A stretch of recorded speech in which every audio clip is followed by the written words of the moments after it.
Hi friends, welcome to செல்லாம் tips. Friends, இன்றைக்கி வீடியோவில் ரொம்ப பழசாக இருக்கிற இரும்பு தோசைக்கல்லை எப்படி புதுசு போல் மாற்றுறது அப்படிங்கிற டிப்ஸ் தான் பார்க்க போகிறீங்க. எண்ணெய் பிசுக்குகள் நிறைஞ்சி ரொம்ப நாள்பட்ட இந்த இரும்பு தோசைக்கல்லை நான் உங்களுக்கு எப்படி கிளியர் பண்ணுறது அப்படிங்கிற டிப்ஸ் இன்றைக்கி சொல்ல போகிறேன்.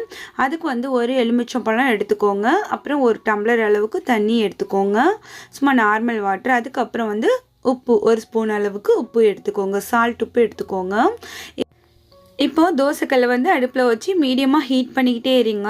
லெமனை கட் பண்ணி அதோட ஜூஸ் மட்டும் நம்ம இதில் பிழிஞ்சு விட்டுக்கலாம். அதுக்கு முன்னாடி ஒரு ஸ்பூன் அளவுக்கு நம்ம உப்பு இதில் சேர்த்துடலாம். சேர்த்துட்டு கொஞ்சமாக தண்ணி விட்டுட்டு அதில் நம்ம லெமன் ஜூஸை பிழிஞ்சிக்கலாம். இது போல் ஒரு பாதி லெமன் நான் இதில் பிழிஞ்சிக்கிறேன். இந்த தோல் எதையுமே தூக்கி போடாதீங்க. ஸோ அதை வச்சுட்டு தான் நம்ம இந்த தோசை தவா ஃபுல்லாகவே ஸ்கப் பண்ண போகிறோம். ஃப்ளேம் மீடியமாக ஹீட்டில் இருந்துக்கிட்டே இருக்கணும். அப்போ தான் உங்களுக்கு அந்த எண்ணெய் பிசுக்கு எல்லாமே ரிமூவ் ஆகி வரும் ரொம்பவே ஈஸியாக. ஸோ ஏதாவது ஒரு நைஃப் இல்லை இந்த மாதிரி ஒரு கரண்டியோட அந்த பேக் சைடு வச்சுட்டு நல்லா அந்த லெமனோட தோல் வச்சுட்டு இது போல் தேய்ச்சி கொடுங்க. தண்ணி வற்ற வற்ற திரும்பவும் கொஞ்சம் கொஞ்சம் தண்ணி ஆட் பண்ணிவிட்டு இது போலவே தேய்ச்சி கொடுங்க.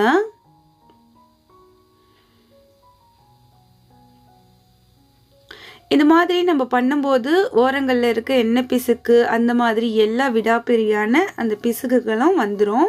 உப்பு கரையவுமே திரும்பவுமே ஒரு ஸ்பூன் உப்பு போட்டுட்டு நான் திரும்ப அந்த ஒரு அரை எலுமிச்சம்பழம் வச்சுருந்தேன் இல்லையா, அதுவுமே பிழிஞ்சிட்டு ஃபுல்லாக நான் தேய்ச்சி கொடுக்குறேன். ஸோ இப்போ ஓரளவுக்கு நான் தேய்ச்சிட்டேன். எல்லாமே ஓரளவுக்கு நல்லா அந்த எண்ணெய் பிசுக்குகள் எல்லாமே நல்லா ரிமூவ் ஆகி வந்திருக்கு ஃப்ரெண்ட்ஸ். இந்த தண்ணியில் தெரியுது பாருங்கள். இப்போ நம்ம இந்த தண்ணியிலையே இது போல் ஸ்க்ரப் வச்சுட்டு நம்ம இந்த தண்ணி தொட்டுட்டே ஃபுல்லாக தேய்ச்சி கொடுக்கலாம்.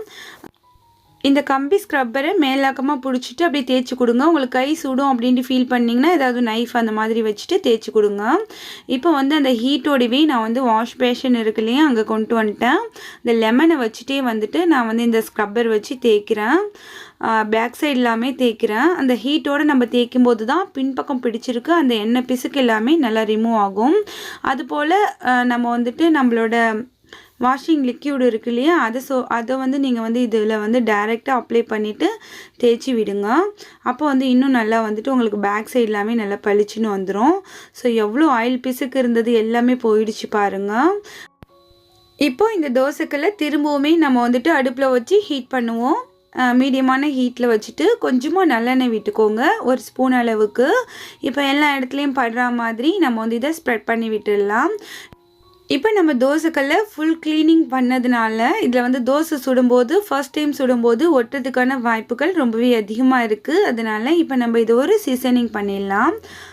நல்லா எண்ணெய் தடவுனதுக்கப்புறம் எண்ணெய் நல்லா ஹீட் ஆனதுக்கப்புறம் ஒரு வெங்காயத்தை இது போல் கட் பண்ணி இல்லை எல்லா இடத்துலையுமே படுற மாதிரி நல்லா தடவி விட்டுடுங்க.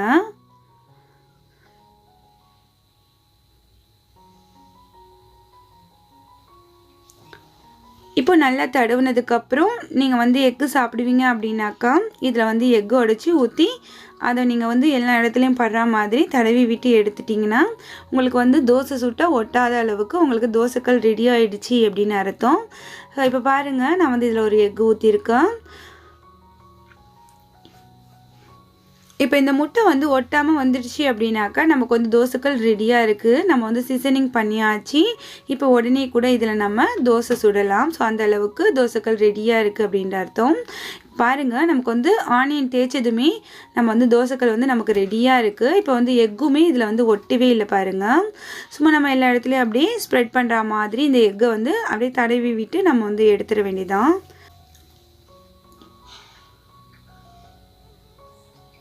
அவ்வளோதான் ஃப்ரெண்ட்ஸ், நம்மளோட தோசைகள் ரொம்ப சூப்பராக சீசனிங் பண்ணியாச்சு.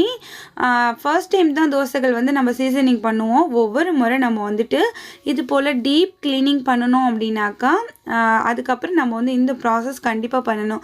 நல்லெண்ணெய் தடவிட்டு நீங்கள் வெங்காயத்தை தேய்ச்சி இந்த மாதிரி எக்கு பொரித்து எடுக்கலாம். பொரித்து எடுத்திங்கன்னா உங்களுக்கு ஒட்டாமல் தோசை வரும். அவ்வளோதான் ஃப்ரெண்ட்ஸ். இன்றைக்கி வந்து இரும்பு தோசைக்கல்லை எப்படி வந்து கிளியர் பண்ணுறது அப்படிங்கிற இந்த டிப்ஸ் உங்களுக்கு ரொம்பவே யூஸ்ஃபுல்லாக இருந்திருக்கும்னு நினைக்கிறேன். சேம் இதே போல் தான் இரும்பு வானல் இருக்கு இல்லையா, கடாய், அதையும் கூட இதே ப்ராசஸ் தான் அப்படியே வந்து க்ளீன் பண்ணலாம்.